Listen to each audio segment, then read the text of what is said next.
আমার কাছে মনে হচ্ছে আওয়ামী লীগই আগামীতে রাজনীতি করতে ইচ্ছুক না, বিকজ আওয়ামী লীগ গত 16 বছরে সেকেন্ড টিয়ার পলিটিশিয়ান বানাতে পারেনি।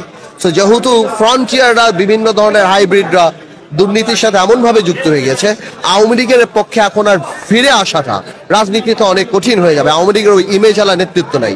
75-এর 15ই আগস্ট আপনারা বুঝতে হবে হত্যাকাণ্ড হয়েছে, আওয়ামী লীগ অসম্মানিত বা অপমানিত হয় নাই। এবার আওয়ামী লীগ অসম্মানিত হয়েছে, অপমানিত হয়েছে, মানুষের হৃদয় থেকে সরে গিয়েছে।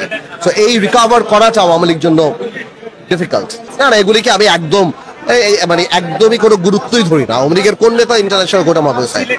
না, আই ডোন্ট ফাইন্ড এনি পড়ে এরকম ইন্টারন্যাশনাল কোর্টে অনেক মামলা করে বলে মামলার আগের বিচার যদি হতে হয় তাহলে আওয়ামী লীগের রাজনৈতিক দল হিসাবে সেই বিচারের একটা স্কোপ আছে বা সামনে ইনশাল্লাহ হবে। একমাত্র ওয়ালটন এসি দিচ্ছে 1 বছরের রিপ্লেসমেন্ট গ্যারান্টি। রাষ্ট্রপতি ব্যাপারটা এখন ডেড ইস্যু। এটা 1 মাস আগে একটা ইস্যু ছিল, এই ব্যাপারে কথাবার্তা হচ্ছিল, বাট আমার মনে হয় ওই ইস্যুর চেয়ে বড় করে কার ছবি নামবে, রাষ্ট্রপতি যাবে কি যাবে না, এগুলির চেয়ে বড় ইস্যু নির্বাচনমুখী সংস্কার, জনগণের ক্ষমতাটা জনগণের হাতে দিয়ে দেওয়া ভোটের মাধ্যমে। কত দিনের মাধ্যমে না, যত তাড়াতাড়ি সম্ভব। বাট অবশ্যই এরকম কোনো একটা ব্যাপার না যে আপনি বছরের পর বছর লাগিয়ে দিচ্ছেন। রোড ম্যাপটা দেওয়া, যৌক্তিক নির্বাচনমুখী সংস্কার এই সরকার কি করবে, আমরা এই সরকারের পাশে আছি, সহযোগিতা করছি, এবং জনগণের ক্ষমতা জনগণের হাতে দিয়ে দেওয়া। ঠিক আছে, ডক্টর ইউনূসের সরকারের পাশে আমরা আছি। এই সরকার আন্দোলনের সরকার, এই সময় অনেক রক্তের বিনিময়ে পাওয়া আমাদের একটা সরকার।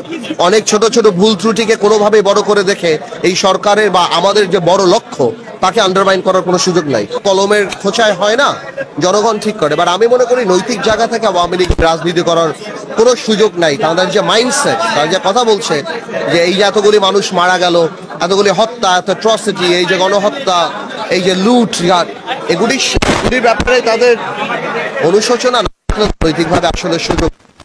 একজন নেত্রী, একজন দলীয় প্রধান ওনার দলীয় নেতাকর্মীর সাথে কি কথা বলেন সেই জিনিসটা সম্পূর্ণ আলাদা, যাদের সাথে কি কথা বলেন সেটা আলাদা। আমি কোনো নেত্রী বা কারো কথা বলবো না। আওয়ামী লীগের তরফ থেকে, আওয়ামী লীগ তো বড় রাজনৈতিক দল, আমার কাছে মনে হচ্ছে আওয়ামী লীগই আগামীতে রাজনীতি করতে ইচ্ছুক না। ঠিক আছে, থ্যাংক ইউ।